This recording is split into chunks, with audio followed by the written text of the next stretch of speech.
תארי לי, תמר, איך נראים החיים של לקוחות שלך שסובלים מבעיות בדרכי השתן? תראי, הקשר הזה, המתמיד עם השירותים, מגביל מאוד את החיים שלהם. אני שומעת כל הזמן מלקוחות, את יודעת שאני באמת בדיבור ישיר בלבד. אוקיי. אז אני שומעת כל הזמן מלקוחות, שהם בעיקר נשים. את יודעת, גבר צריך שירותים, הוא הולך מאחורי העץ הראשון. לנו זה קצת יותר מסובך. הן לא יוצאות לטיולים, הן לא נוסעות לחול.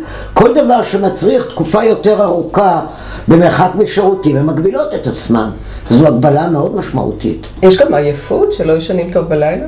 אם את קמה 4-5 פעם בלילה, אז ברור שבבוקר את עייפה ומחוסלת. כדי לקבל עוד פרטים על המוצר הטבעי שיכול לעזור לפתור בעיות בדרכי השתן, גם לגברים וגם לנשים, אתם מוזמנים להתקשר עכשיו למספר הטלפון שרשום על המסך, או לשלוח אימייל, גם האימייל רשום עכשיו על המסך, לדבר עם תמר סופר או עם אנשים שנמצאים במשרדה, ויתנו לכם את כל הפרטים שאתם רוצים.